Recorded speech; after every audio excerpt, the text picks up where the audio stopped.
Bill Burks here, coming to you from Burks Outdoors. I just want to do a real quick video on putting together this kayak tackle storage solution from Flambeau, however you say it. Tough crate. I'm not sure, most people were going with like the black boxes and whatnot, but this thing was a really cheap alternative for those of you who are on a tight budget. And if you have a lot of gear you want to take on your kayak, have the ability to latch the lids down so you don't lose everything. I just thought this would be a good alternative for the more expensive stuff on the market. So I'm going to put it together real quick, and just to show you how easy it is. I actually ordered several of these because myself, along with several of my kids, I have 5 kids, and several of them fish. So I've already done a few of these, so this shouldn't be too awful difficult for me. It just comes in the box in pieces. It all snaps together. It's super easy. The only thing you need to know is, like, for instance, this is an upper lid because it has places on it for hinges, for the little hinge pins. So you'll want to find the base. So right here is the base. It has no hinge areas on it, and that's the bottom. The inside, which would be facing up, has the name on it. So we'll start with this base. And then you have sides. There's 2 of the sides and 2 of the long sides. So set this box down. So you'll have 2 identical sides that are on the long side of the box and 2 end sides, the ends. So the easiest way that I found to do it is to start by assembling this and then snap everything onto the base. So the inside of the box, that's going to be, the inside, does not say anything. The outside has the name. The names are all going to be upright. That's kind of a real easy way to see it. But it just you push it together, kind of hold pressure, and it pops and it snaps.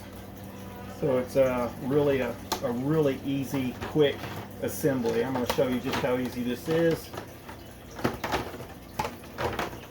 It's kind of hard to do without a flat surface. Me making a video without a flat surface.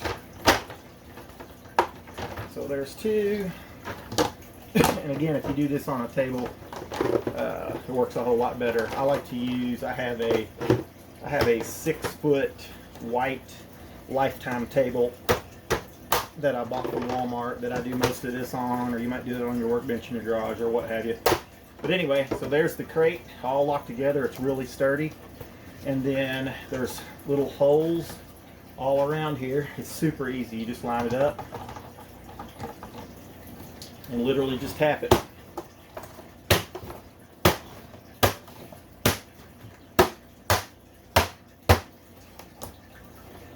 There is the base. It's really strong. It's not coming apart once you put it together. If you start and you snap pieces in before you get it all put together, it's really hard to get unsnapped. The very first one I did, I was just in a real big hurry, and I was actually outside when the UPS guy came. So in order to take these side panels off the base, you have to have something to push in on these and pry here at the same time. It's not terrible, but it's not something you want to do. So pay attention to that. So there are 2 lids that have the hinges. They're identical, so it doesn't matter which one you use. So you might want to think about, you can mount your rod holders. It also comes with 2 of these. They look really generic, but actually they work pretty good. There are 5 screws that hold them in place. So depending on, and they're on both sides. So you can put one on this side and one on this side, or you can put them side by side, however you want to do your rod holders. You could probably order more if you want more rod holders on your kayak, or of course you could always just screw the 3 holders on, made by whoever you want to buy them from. But one thing to think about is, which direction are you going to open your yak crate from? So are you going to spin around to your left, or are you going to spin around to your right? And that really only comes into play when you mount your rod holders on. So do you want your rod holders right up behind your seat, which is, I think, better, because when you're casting, your rods are right behind your back. Some people want the rod holders on the back side of the crate, puts them a little bit further back into your casting zone. But depending on where your rod holders are, depends on where you put your hinges for your lid, so that you're either comfortable going to your left or your right. The way I like to do it is I always spin to my right So I'm going to stick my hinges on the left side of the box. And you can see right here there's spots for it. It lines right up. There's also spots on the other side. These things are really universal. You can't screw them up. They're really simple. This bag comes with 2 latches, and the latches are super easy. You have to pull this little rod piece out. There's like a little, that's the hinge for the latch. And once it's out, you line it up right here, and it just real simply pops on. Once you've done it a time or two, it's a piece of cake. And of course, this one's going to give me trouble more than any of the other ones I've done so far. That's funny. And something I recommend, I've already used my box, and these hinges, these little latches, I'm sorry, not hinges, these latches, they want to pop off. So it seems like it's on there really good, but for some reason when you're out on a kayak, they want to pop off and fall off in your kayak, or worst case, they could even fall in the water. My top one fell off while I was out on the water. So my thought is, and I don't know exactly because it's got to be able to pivot, but my thought was to somehow, and I don't know exactly how, I'd have to think about it a little bit more, but either tie a little piece of paracord in here on both of them, or some Spectra braided line or something just through a couple of these little hinge slots so that it can't come off. You wouldn't want to glue it, because once you glue it, your hinge is ruined. So I think the best bet would be to just thread some like 100-pound braid or something through, and just tie it off real good, and then you'll never have to worry about it coming off. They latch decent. They're not the greatest, but they're not bad. They definitely serve their purpose. So in this bag, you have 2 hinges, or 2 latches, I'm sorry. You have some instructions. You have there's 4 pins to hold the lids on the box, which I'm just going to do this number instead of trying to open it baggy. You have screws to hold your rod holders on the sides, which we'll get to in a minute. These pins are kind of cone shaped on one side, and the other side has ridges built into it. So when you go to do this, put your lid on your box where you want it. You want to run the cone in first, because it just kind of finds its way, and it's super easy. And what I found is the flat side of this hinge is perfect to push this through with. I mean, it's just absolutely perfect. It pushes in good and flush, and it won't come out. The other side, having these ridges, locks it in. It will not come out. You can tap them out if you decide you want to change how it's in there. You can always tap these out, but once you push this in, it's in good and solid. I'm pushing really hard, but it's in. So now you've got your first part of your crate is done.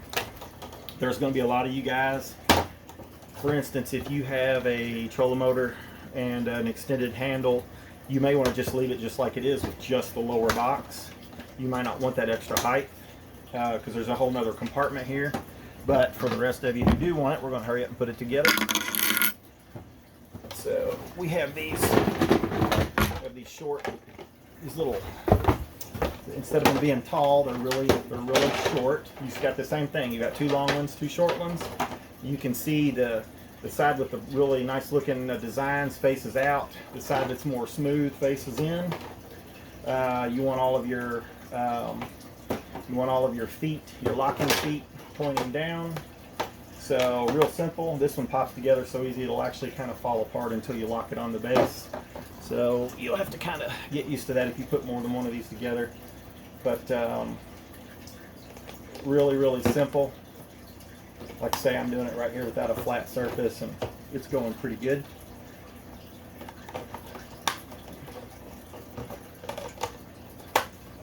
So there is the upper portion of your crate. All right, and then same way, it just pops right down on top of that lid. Just lock it in. Uh-oh. Make sure they're all together before you pop these in, or you're going to have to pull them back out, which is not fun. So that's it. Super sturdy. Once you lock it all together, it's super sturdy. Can't imagine why you would ever want your latches on opposite sides. Maybe there's a reason, but make sure when you put your next lid on that you put it on the same side so that so that your latches are on the same side. That would probably be pretty annoying for most of us to have to reach one way, get in the top, and then reach the other. That would be a disaster. Another little latch. See how easy that was? That's how they were supposed to be, but the other one was being difficult for me. Same way with the pins. Cone shape into the hinge first. And actually I just used my green latch instead of pushing them in. So I'm actually going to pop it back off. I don't have anything handy, and these work really good. I'll show you how easy these come back off. They pop right back off. Use this to shove that in. Simple as this. It does take quite a bit of force to push that in there. It is definitely not coming out. It's not going to wiggle out over time. All in all, my opinion of this crate, they're running for somewhere in the $70 range on the internet. If you look around, you might be able to find them cheaper. I was able to find these quite a bit cheaper, but it might have been just kind of a fluke or one-time thing. I don't know. I haven't seen them as cheap as I got them since, but they're about half the price, or maybe not quite half the price of the black box, the Yak boxes. And, you know, quality-wise, I'm sure they're not up to par with those. I've not personally used one of the other nice boxes, but for me and my kids, we really like them. I mean, there's no way the lids are coming off. I mean, they're on there, they're secure. You know, if you're going to go into some rough water or whatnot, maybe you would want to rig with all of these holes in a crate. You can rig bungees really easy. You know, you might want to just have one bungee to go over the whole thing if you're worried about, you know, going into some rough waters or whatnot. There's tons of attachment points. I mean, the crate just has attachment points all over it, so pretty handy. And then quickly, I'll show how the rod holders go on. Yeah, I do not have a Phillips screwdriver on me at the moment. I didn't think about that. But you open up the lower portion of the crate. This crate's a little bit on the heavy side. It's probably a negative. I've not felt the nicer Yak crates to see how light they are. This one I'm going to guess weighs, I don't know for sure, but I'm going to say, I don't know, 3 or 4 pounds. And I know that doesn't sound like a lot, but you know, weight adds up pretty quick, especially if you fill this full of 3700s or whatever boxes you're using. I think ours, once they're completely full, they weigh, like, with baits and everything in them, probably close to 15 pounds. I know they definitely feel heavy. We've got some nice kayaks, and we have some low-end kayaks, like we have the Pelican Sentinel 100X or whatever it is. It's a low-quality, just an inexpensive kayak, and the extra weight in that kayak, it doesn't like it too much. You know, by the time you add the weight, plus we have a chair that we use to set up just a little bit higher in the Sentinel, because the seat that comes with the Sentinel's god awful. So we've got a $30 Academy Sports chair. It's actually really on that. It has made all the difference. You can take a junky, let me rephrase that. You can take an inexpensive kayak and add that green chair. It's actually a canoe seat that Academy Sports sells for 30 bucks, and it just makes all the difference in the world. You really don't set any higher, but you have a really solid back support compared to the really awful back support that comes with the Sentinels. I would say that same kayak, you know, even though it's a Sentinel Pelican, I'm sure there's other Pelicans that have, if they're a really inexpensive set on top, they're probably going to come with that same really low quality, zero support basically seat. You know, if you're just going to paddle around a pond or a little tiny lake, like a 5-acre, 10-acre lake or something, comfort's not that big a deal. You're probably not going to be out there very long. But if you're going on an all-day river, big lake, something like that, I will say that the Sentinel, even though it's a very inexpensive kayak, it actually does paddle pretty well. It's pretty fast on the water, not bad, doesn't take a lot of effort. Now it does blow around because it's really lightweight. Its whole design's, you know, it would need a rudder to be any good, but why would you spend the money for a rudder on a kayak like that? You know, the rudder would cost as much as a kayak. But anyway, so I don't have a Phillips, But you get the idea. There are 5 screws that go through the inside that hold these rod holders on the outside. They'll suck all the way down nice and tight. They're okay. You know, they've got a hole if you want to put a bungee, maybe a permanent tie knot in your bungee here, and a little hook. That's what I'm going to do. I'm just basically going to use some 1/4-inch bungee, maybe even smaller, and run it through here, tie a couple knots in it so there's still room for my rod handle to go in, but yet there's where the bungee is. And then on the other side, I'm either just going to use the hook, like take a short bungee and cut it in half that has the vinyl coated hooks on it, or perhaps I'll do little carabiners or something. But I don't want to get too expensive. I don't want to spend a lot of money on this setup. This is just kind of a budget setup. I'm slowly building my my budget fishing kayak. Not the Sentinel. I've got a couple of others, and when I say budget, I've got 2 decent, you know, pretty nice kayaks. I've got a Three Waters Big Fish 105, which actually mine is a Cabela's Pro Angler. I think it's a 105, or yeah, Cabela's Pro Angler 105. Same exact kayak, identical.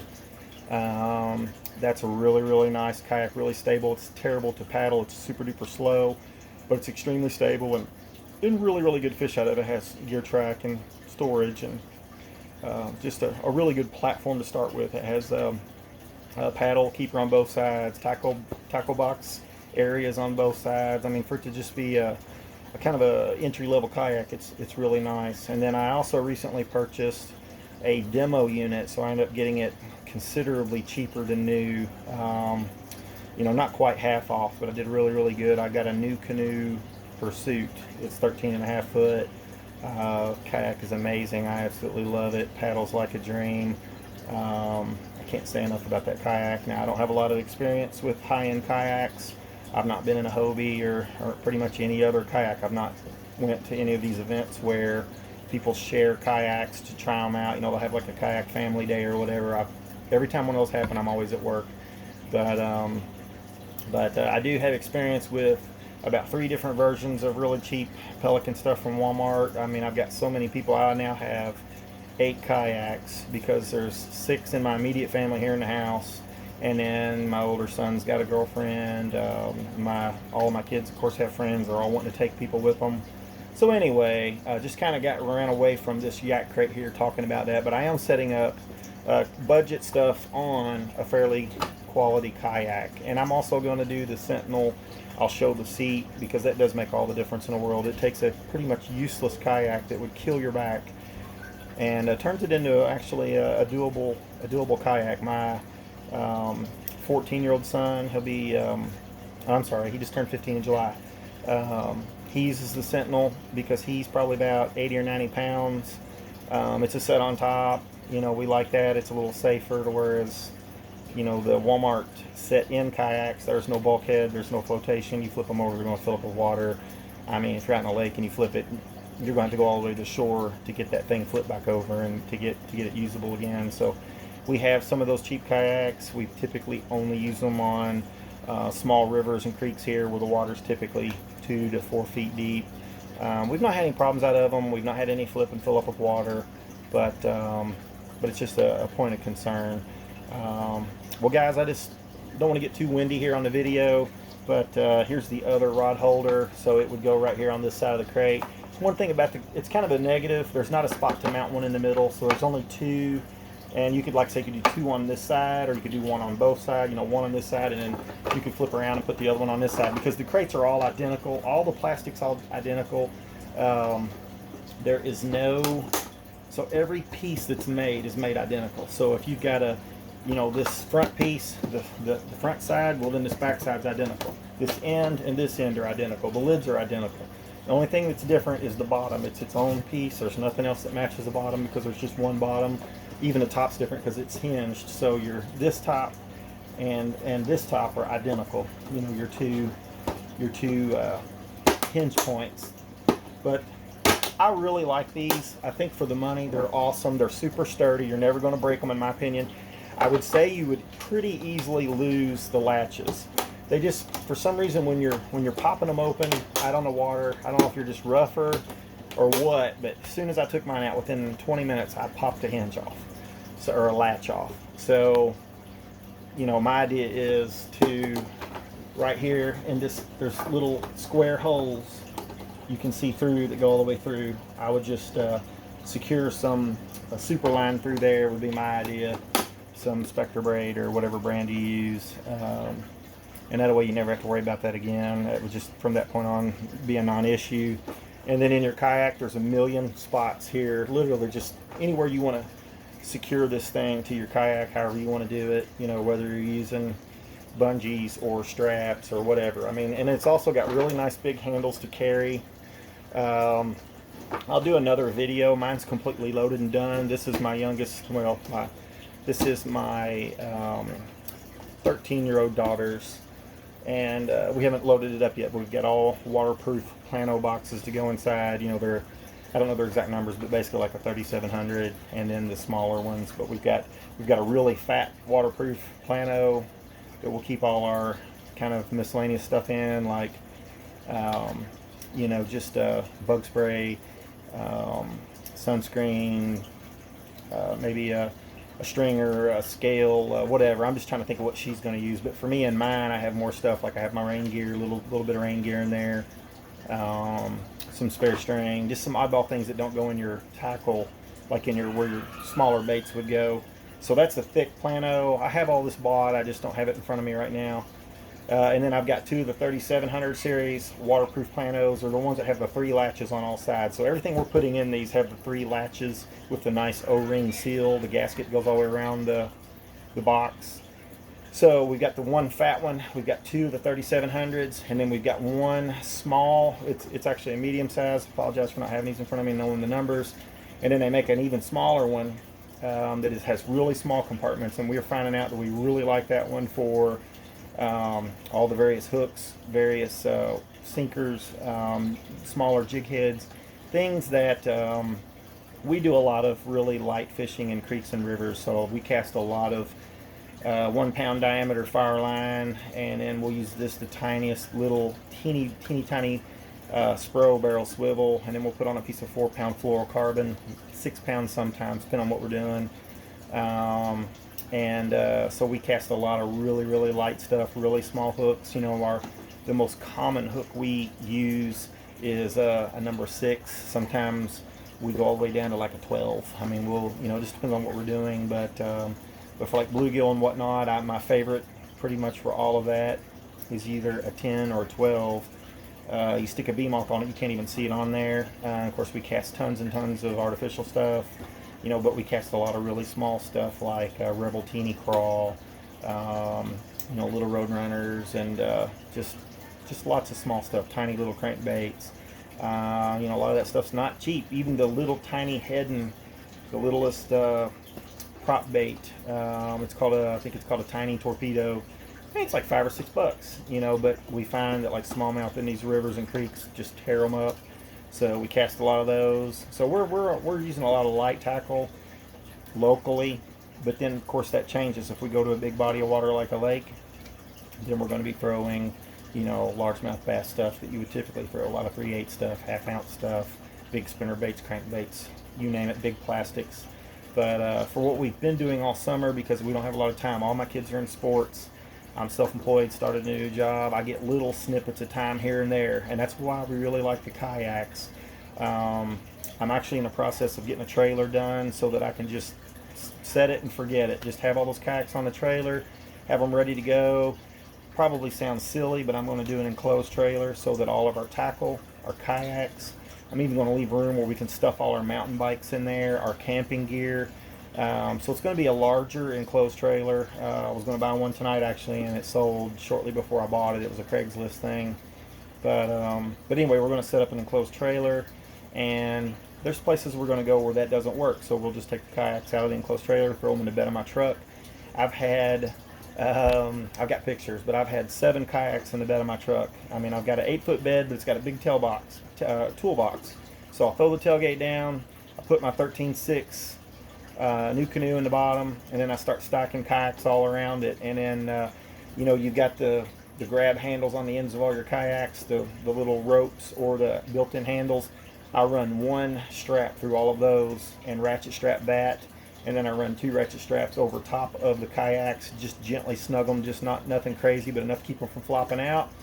And we hit the road, and I can have 7 kayaks, paddles, fishing gear, everything loaded and done in less than 15 minutes. I might just do a video on that one day.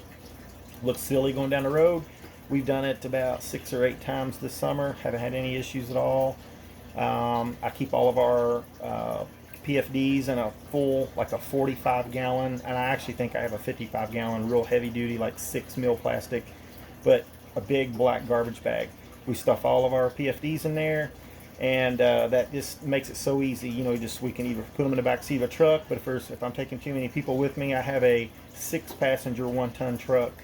And you know, of course, anytime you're kayaking, you typically have 2 vehicles. So you've got your kayak vehicle that you unload, and then you take it to your end point, and then someone drives you back, and you know the deal with the 2 vehicles. So usually my son takes his old Forward. He's got a 2004 4Runner, and him and some of his friends, girlfriend, whatever, they'll all pile in that, and then the rest of whoever's left piles in my truck. Usually my back seat is an entire bag of PFDs and all of our fishing tackle. In the bed, we'll have all the kayaks, we'll have all the paddles stuffed down in one of the sit inside kayaks, and I put a bungee around them real tight. They don't ever go anywhere. I've never lost them.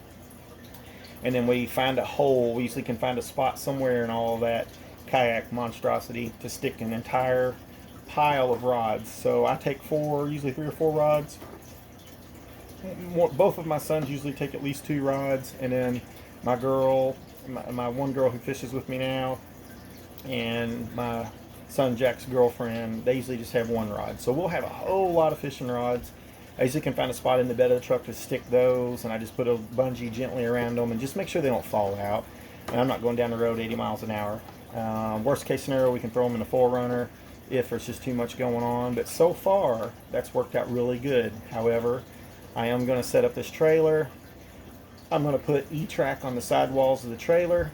I'm going to do E-track bars across and put something really thin. I'll have to experiment, but I want to go with like Luan, 1/4-inch Luan, or maybe 3/8 plywood. But I want to do something to where I can have layers. So I've got my nicest kayaks on the bottom, my heaviest kayaks, and my nicest kayaks on the bottom floor of the trailer, 2 side by side, maybe even get 3 in there. It's 8 foot wide. And then the next level will be the cheaper kayaks, the lighter weight kayaks, and then I'm going to do another level. So I'm hoping that I can get, and the way I see it is there's 6 of us in my family, so I have 4 kids still living at home. I have 5 kids total. One's married, and I've already got a grandchild. Of course, he doesn't live with me any longer, but I've still got 4 kids living at home, plus me and my wife, so there's 6. And then my oldest son, who still lives at home, his girlfriend's 7. My other son, he'll bring a friend. Both of my girls will bring a friend, so there's 10. So I'm trying to set up a trailer where I can have 10 kayaks. I'll have, right now I have 2 really nice kayaks. I'm hoping to get 4 or 5 nice kayaks when it's all said and done. And then I'll keep my Sentinels. I've got 3 cheap Sentinels. I've got 2 of the red set inside kayaks from Walmart. I've got a blue set inside kayak from Walmart. So we've got some cheap stuff and some better stuff. But I'm hoping to be able to get 10 kayaks in there. So I'm thinking the 2 big ones on the bottom, possibly a third on its side, maybe. I don't know yet. Maybe a Sentinel right down the middle. And then on the next shelf, I'm thinking at least 3, if not 4. And then on the upper shelf, 3, if not 4. And I'll just have to play around with that. But a truck bed's only 4 foot wide between the fender wells, and I'm getting 7 kayaks piled in the bed of my truck. Surely I can get 10 in an 8 foot high, 8 foot wide enclosed trailer. The trailer I was going to buy today was 8 foot by 8 foot, so it was a little bit extra tall. Usually they're about 6 foot 2. A higher one will be 7. Well, the one I was going to buy was actually 8 by 8, and it was 18 feet long. So 18 feet will give me all of that length for my longest kayak, my 13.6 New Canoe Pursuit, and then that will also give me room up front for tackle, for camping gear, for mountain bikes. Keep in mind, I still have 6 of us living here in the house. We bought 6 brand new mountain bikes a year or 2 ago.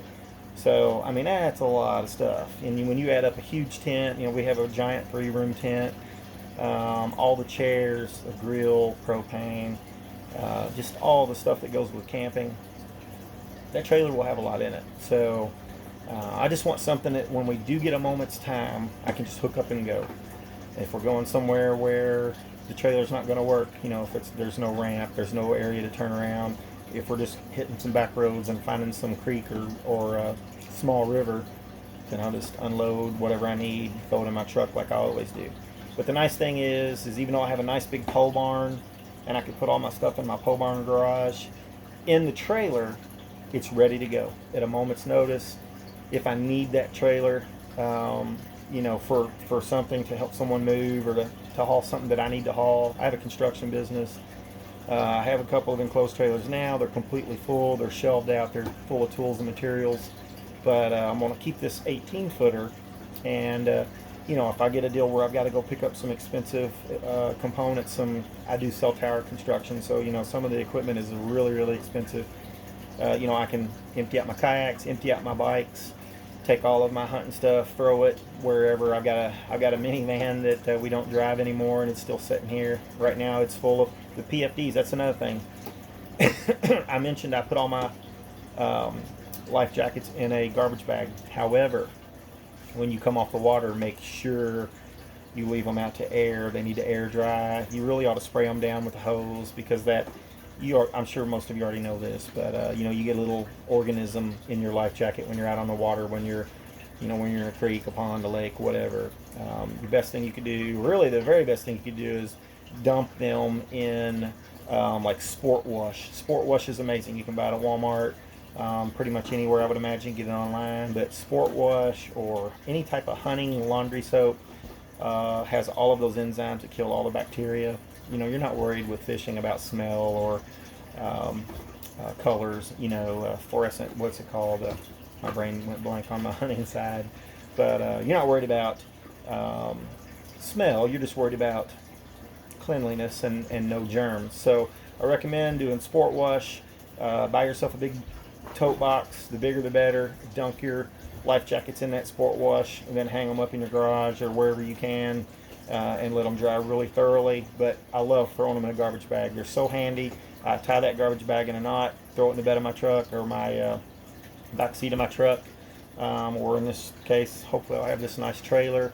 They just don't get dirty. They don't get tangled. They don't get lost. You don't have to wonder if you've got them all, because when you put them in the bag, count them all up when they're nice and dry and done. Count them all up, put them in the bag, and you're good to go. And when you're ready for them, you know, if it's just 2 or 3 of you going, then you got to dig some out. But we find that really, really helpful. That just saves time. So anyway, sorry this post has been ridiculously long, but it's my first kayak video, so I was really excited to get going, and I've got a lot of things I'm going to do and share with you. So really appreciate your time. If you're still with me, that's amazing, because this was just ridiculously long. I'll probably do this video again. I'll probably end up disassembling this thing, doing it again, because my video was so long. That way I've got individual videos. But really appreciate you hanging with me. I hope you got something out of this video. If you did, please give me a like and share it with a friend, and we'll talk to you next time.